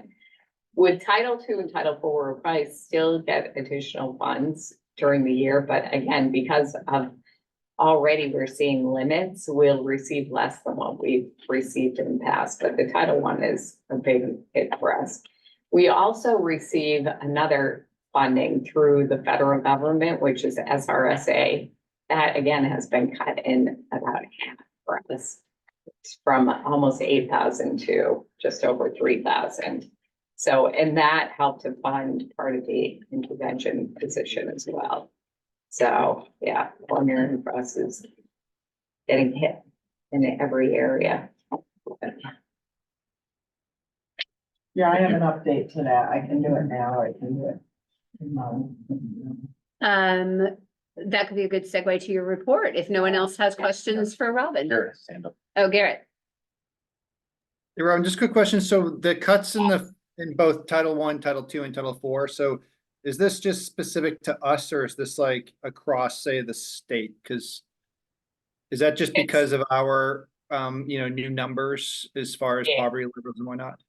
Yes, that's exactly why. Okay, so this has nothing to do with the overall funding being decreased. It's just it's just our circumstance, right? Right. Okay. Exactly. Okay, great. Great. Well, not great, but great. Yeah, and it could change again next year, Right. hopefully. So. Thank you, Robin. Thank Okay, you. Jamie. You So- teed Jamie up quite well. Yeah, so with regards to that, because I know what the F and R numbers are, and the F and R numbers for this year that we are in are up around 32 children, which brings us up, in like the 8.5% mark. So Robin forwarded me the email that came from Jesse Murray from the state of Vermont, and I reached out to, I think it's like a. Yeah. Yes, thank you. I kept it generic when I emailed the first time. You know, because contrary to popular belief and everything I've ever been told about Title I funding following free and reduced numbers, that's not completely true, okay? So I had reached out with an email to her about all of our numbers across 2022, which the lowest we dropped to for free and reduced in Norwich was 2.08%. And that was all free kids that qualified via direct cert. And direct cert means those are numbers given to us from the state of Vermont. And then it went up after that. And like this year, actually, as of this last round of direct cert, we're actually sitting at 11.96. That includes free and reduced. Title I funding, as I said, contrary to popular belief, Ms. Murray emailed me back, sent me a bunch of links to the data that they're using, which I tried to follow through, and it's incredibly labor intensive. So we set up a meeting with her for May 17th to follow up, because I want to see the data they're using. The biggest difference between free and reduced numbers USDA uses and Title I funding is that in free and reduced for USDA, they do the 101% to 135% of the federal poverty level. Whereas Title I funding only goes to 100%. It doesn't go from the 101 to the 135%. So that's what is taking our number down on the data that they're using. I think it's a 1-year lag. I'm not exactly sure, but the data set that she gave me a link to was a 1-year lag on the year. So we'll get more information on that. I'm not willing to let it go yet. I want to see the specific data that they're using. So just know, right now, they're saying that our geographic boundary levels include approximately, I love the approximately, right, when we're talking about our percentages, but whatever. 13 children below the federal poverty level out of an estimated population of 651 children, because remember, it would be for grade K through 12, right? Which is at a rate of 1.997%. Okay, so that's why I think it's close enough to question all of the data that they're using and where they're getting it from. So as I mentioned, Robin and I are gonna meet with them on the 17th. I have a somewhat stupid question. Yeah, no, You're saying nothing then stupid when it comes to this. You're referring to a state of Vermont employee or state of New Hampshire employee? It's the state of Vermont. So how do they know our K-12 people? You mean just on the Still go Vermont, Norwich. you just on the They're Vermont? Norwich resident Norwich resident. students. Yeah. So it's 2% of Norwich students in across all of our things. It's 2% of Norwich resident students within this, that reside within the state of Vermont. And so it's not Stratford tuition students, it's, No No, it Hanover wouldn't be, students. because they do it by geographical location okay, and county, and then they break it down further to, from what I've looked at on all the census reports, it breaks down further to actual state code. It's town code within the county that's reported. And Kim probably knows, because she's done data research. I don't, actually, I'm gonna ask a question. Oh, okay. Yeah. So because Hanover High is a Yeah. Title I school, for Yeah. instance, right? And we receive state funding from both states.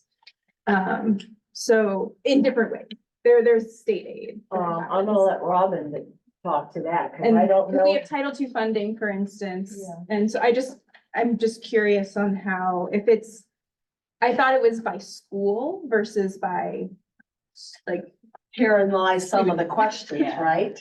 Because we're an interstate school district, so absolutely. When they sent back 651, I'm like, they're counting K through 12 for a school that only has K through Right. 6.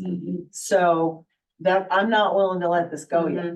I want to know exactly what data they're using, because then it begs the question about what data are they using for Dresden?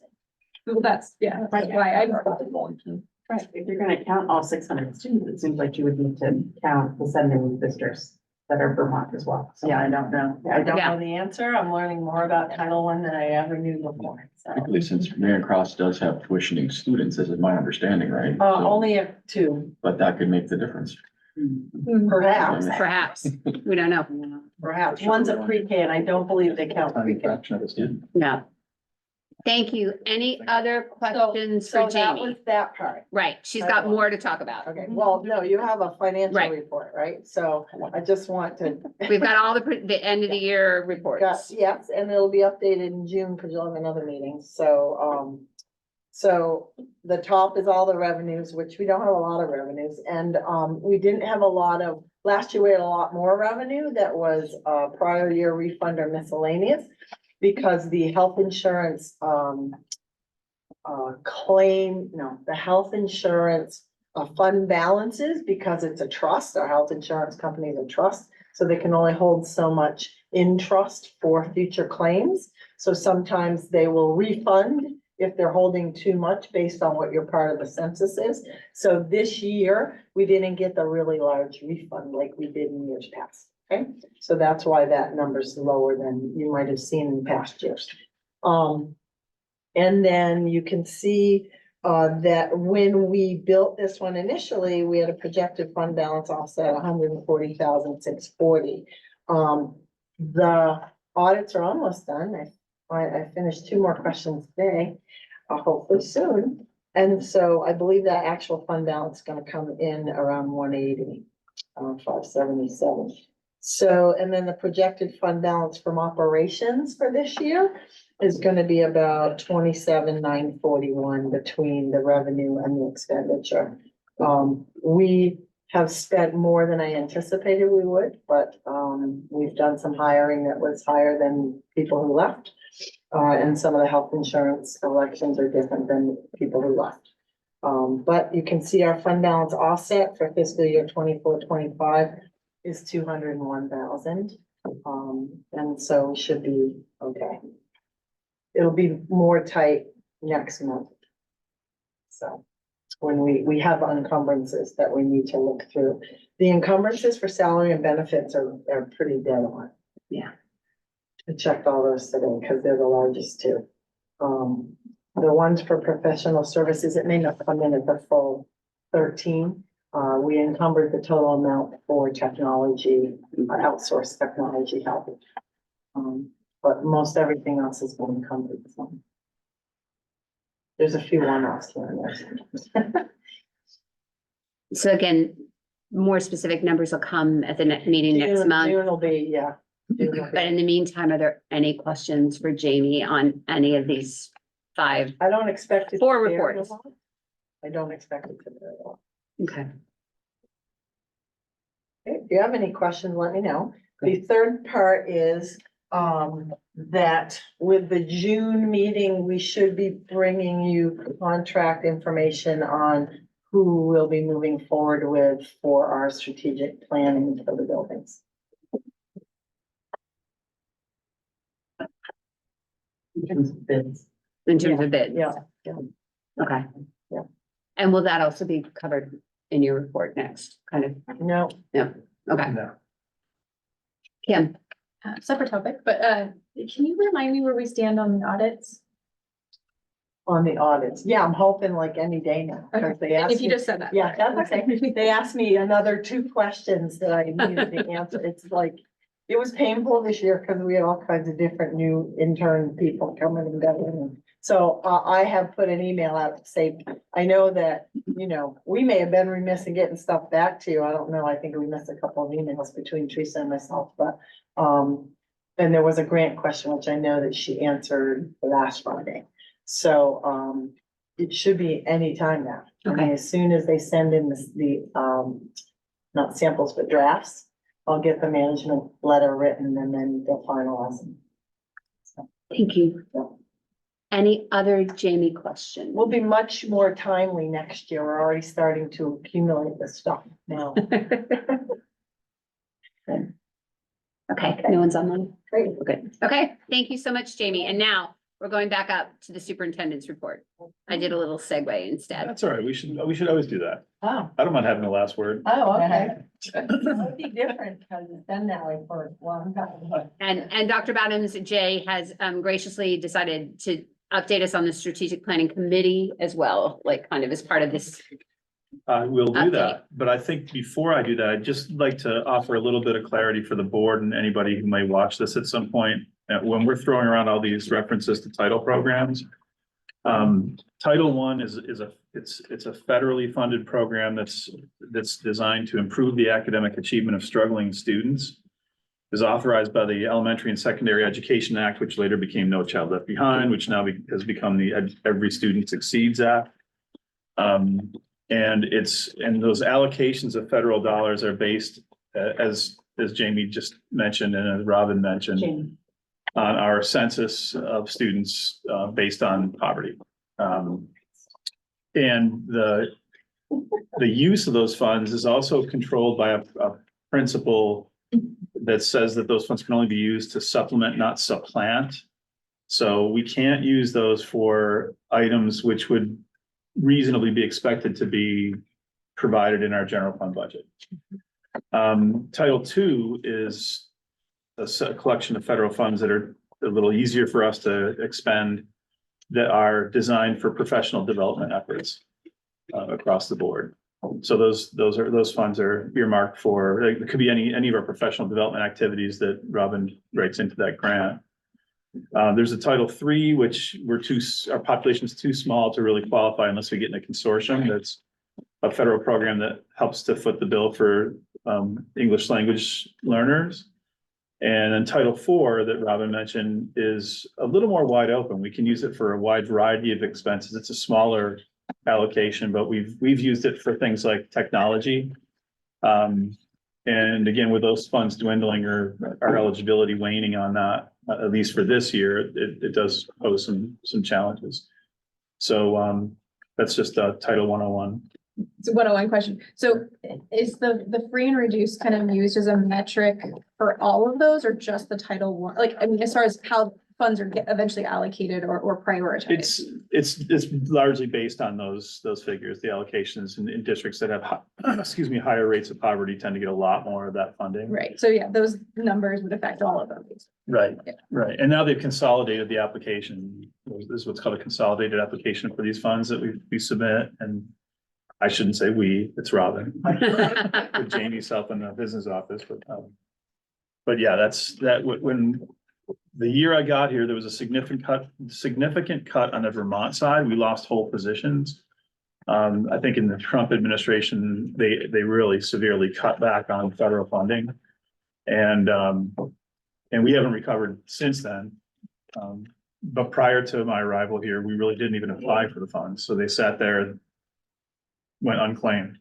So we have come to rely on them to a certain extent, and it does pose challenges for us budgetarily. Interestingly, in the calculation for the rest of the world, when student weighting is being considered, I'm not sure how this might play out in New Hampshire, but in Vermont, those supplemental funds that many districts received were not factored in determining the student weights. So when they assigned a weight for students living in poverty on the Vermont side, they didn't take into consideration the fact that the towns like Bennington, Burlington, and some of the other larger towns in Vermont were receiving upwards of $2 million in Title I funding. So something to think about as New Hampshire gets further into its funding challenges, formulas. Let me change gears here. So today we met with this as the SAU70 Strategic Planning Committee, actually the steering committee. And really by the purpose of the meeting, from my perspective, was to try to determine how we might use the steering committee to prepare, streamline, align, and essentially vet the strategies that are being considered for attaining the goals the board approved in August. And my thought was that before we go too far down the road of implementing activities that we anticipate will help us achieve those goals, the board should see them. Mhm. If you recall, we had a conversation, whereas I think it was in the context of our high school, Hanover High Environmental Club proposing alterations to the strategic plan to get at some of those goals. I really feel like we need a process by which the board revisits the strategic plan on a regular basis to see what progress is being made, and to at least give essentially a thumbs up to the direction that the administration and the staff are moving to get at those goals. So seems like a good use of that committee. We have board members on the committee, we have faculty members on, and administrators who are all responsible in some way for carrying out that plan. Some of the things that we walked away from today's meeting with were the need to be as specific as we can on outcome measures and the metrics that we're using to determine our progress without getting too deeply into the weeds at the board level. So we'll work on that. In the meantime, for several months now, we've been working on trying to put in place a process that will make our efforts to achieve the goals in the strategic plan less random. Right now, it's kind of organic. The goals were passed in August. Schools already had their plans in place for things they were going to be doing this current year.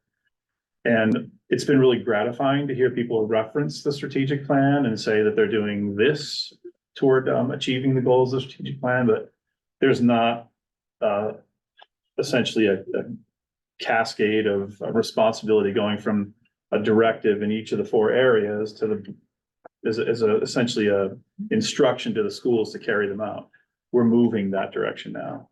One of the ways we're doing that is by implementing a project management tool that I've been training on now for a while. I think I'm on session number 7 at 90 minutes apiece to learn how to master this program so that we can then actually use it. Bryant Patton, our IT director, has been also going through this level of training because he has the systems end of it that he's responsible for.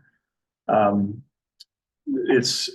me, it's going to allow us to sort of have a separate repository for that workflow that's independent of our email system, our Google Drives, and all the places where all this stuff gets lumped in and mixed in with everything else that we're doing.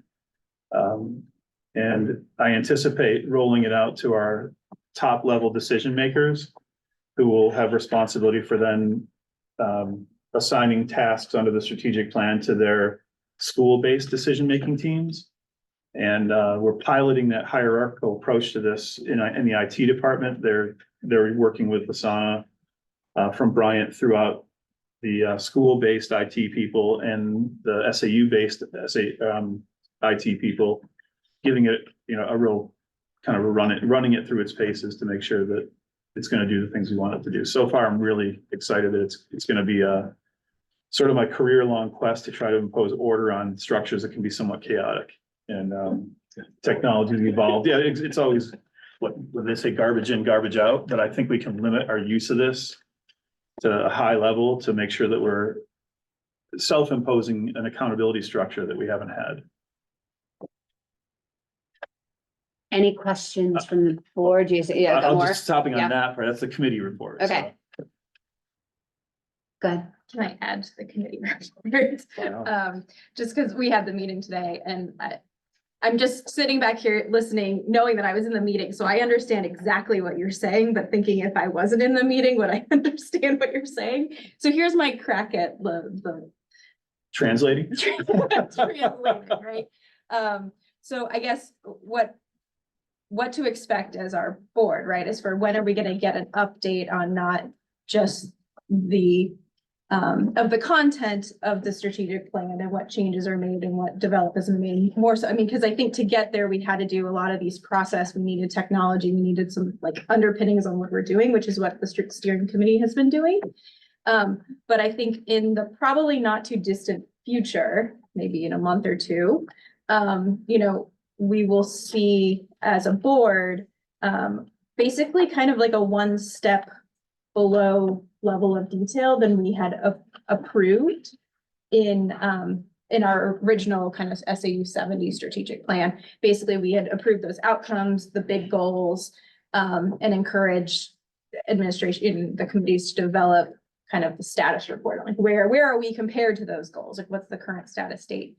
Those have been developed and refined, and I think that the steering committee is realizing that there might be some overlaps and we might want to make some adjustments. So maybe in a couple of months, we might hear that we might want to make some recommendations to amend, you know, to kind of delink or link those kind of things from the higher level. And then as far as kind of going down from the goals and the outcomes, like those outcome measurements, what are the specific, going to one level deeper, what are some of those strategies? And I think that's what these subcommittees have been developing, is like, what are some of the strategies to get to those great outcomes, to fulfill those goals? And I think what I heard from Jay today was that, you know, it'd be really helpful for the board to kind of give the head nod on those strategies, so that when the real work, right, that gets launched out beyond just the steering committee, that those kind of are serving these strategies that kind of has a board head nod. And so just want to kind of give you a sense of maybe the timeline for some of that work, what maybe to expect as far as what would be presented from the SAU70 steering committee.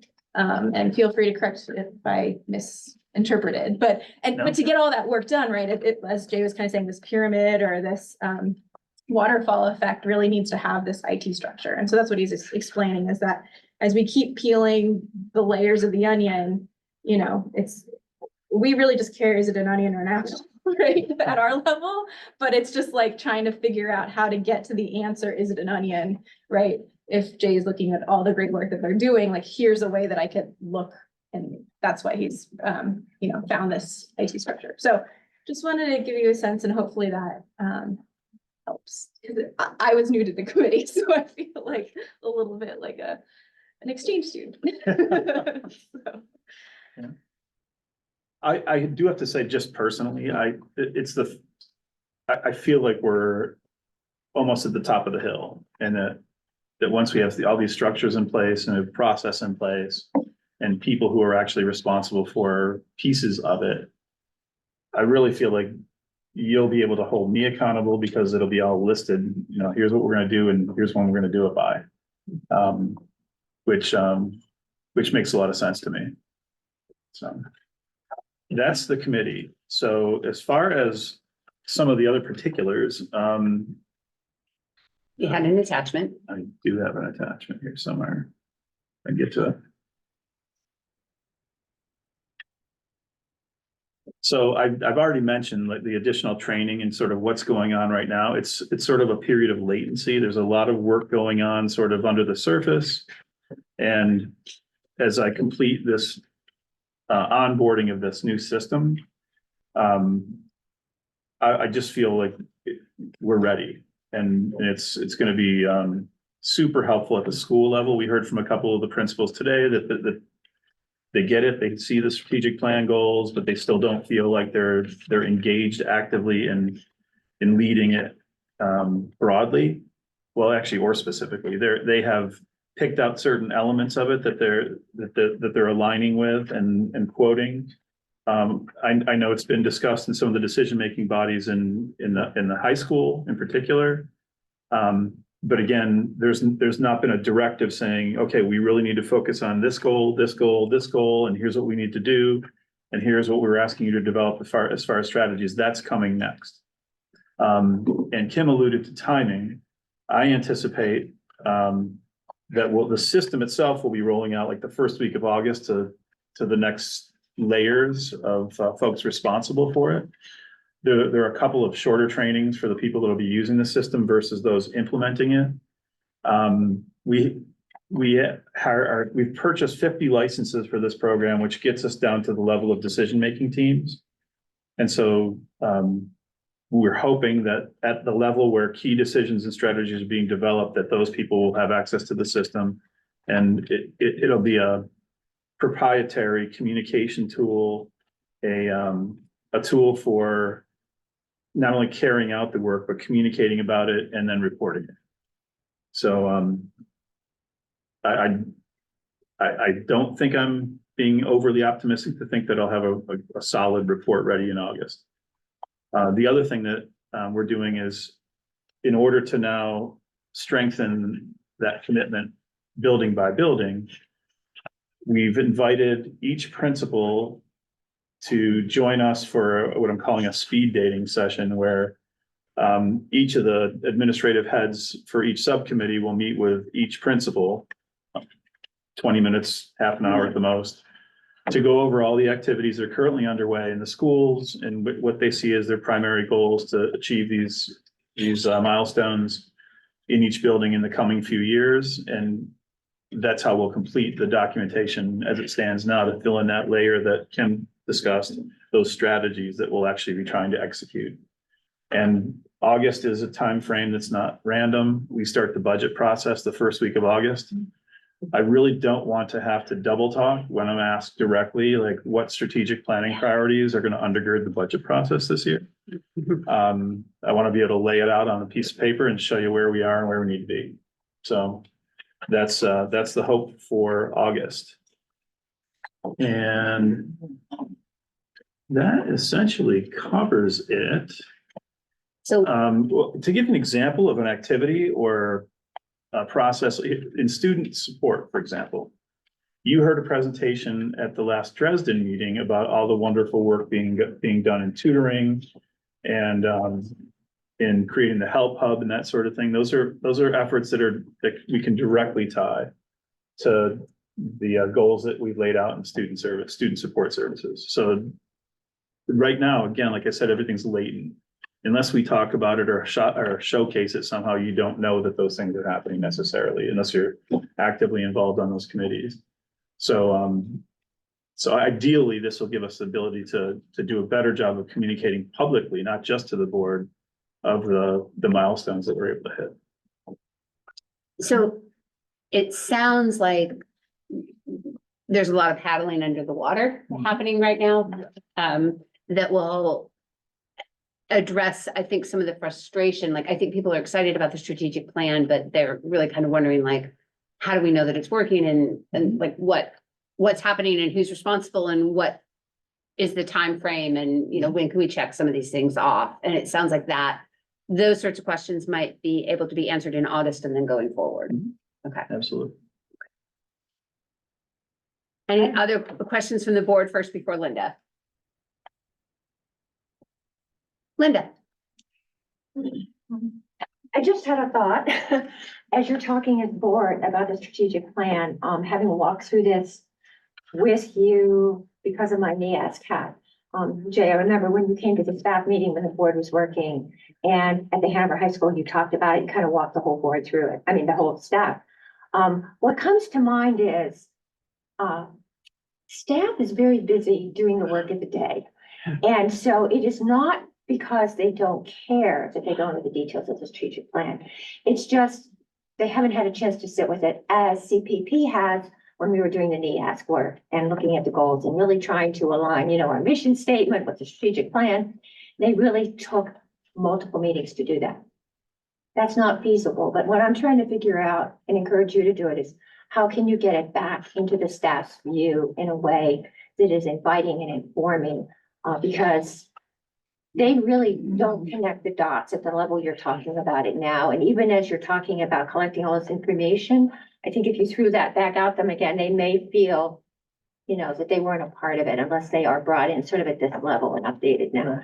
It's just kind of an observation because they're hardworking, but while CPP gets it, not every staff member at the high school would be able to tell you what the core goals are of the strategic plan. Thanks. Thank you, Linda. Anyone else with questions or comments for Jay? Great. We do not have a need for non-public. We're good. Okay, so we can skip that. We are returned to public because we never left. Are there any other people from the public that need to address the board at this point in time about something that wasn't mentioned or was mentioned and you missed your 20 seconds? Yes. There is, okay. Can you move Anastasia?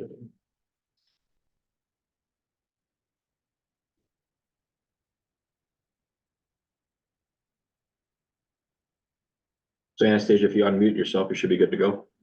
3 minutes, please. My name's Anastasia Radzienko. I live in Hanover. I just wanted to let you know the sound on YouTube is cut off right when Chris started speaking. And I really wanted to hear it. So if you could upload the Zoom recording onto YouTube, I'd really appreciate it. Thank you.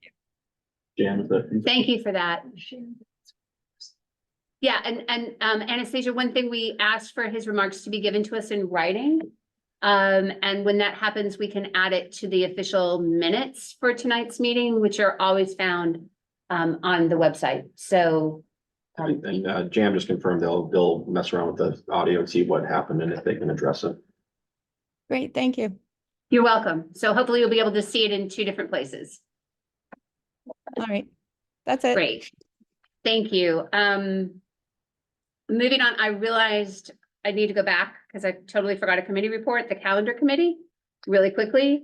We have been meeting and there's been a lot of very interesting and rich discussion. There's been a lot of work done by committee members on looking at what other school districts across the country, mostly New England, the Northeast, do to honor various holidays and various cultural differences and various cultural needs. It's really been pretty fascinating. We are not going to be able to please everyone, but there will be a report of the committee to this board in June, which may or may not include a recommendation. It may just be a summary of the questions that we have raised and, you know, possibly a request to continue the work. It maybe we have a recommendation. We don't really know yet, but I wanted to acknowledge that that committee has been meeting and those meetings are open to the public if anyone wishes to attend or has strong opinions. If you could please let us know, that would be appreciated. So thank you for indulging me on going backwards. And agenda topics for the next meeting. Again, there will be, it says here that our next meeting is a board retreat, which is Saturday, which is true. There will also be a special SAU meeting attached to the Dresden meeting later on this month, specifically for Jay's review purposes, just looking at the draft. I don't think anything else will rise to the top for that meeting, but if it does, the agenda will be printed well in advance, so you'll know. But if you think of anything that might need to be discussed in May before the June meeting, which I think is June 4th, so hopefully not, hopefully it could wait till June 4th, but if it doesn't, let me know. May I please have a motion to adjourn? Deb. I move to adjourn the meeting at 7:58 PM. Can I have a second, please? Marcella, and let's vote. Kelly. Donnelly, yes. Blasi, yes. Nelson, yes. Keeney, yes. Hartman, yes. Very yes. Yes. Garrett, you still with us? He said- Thank you, Garrett. Have fun in California. Christy, yes, and we are adjourned. Thank you, everyone. Well done. Yeah. Thank you. You are welcome. I have a little one that I No, that was good. And for those of you that care, the lacrosse team had to come from behind victory. Baseball. I have this. She's taking a monster class. Oh, yeah. And I said, oh, what are they? And so she says, they're the Spanish title.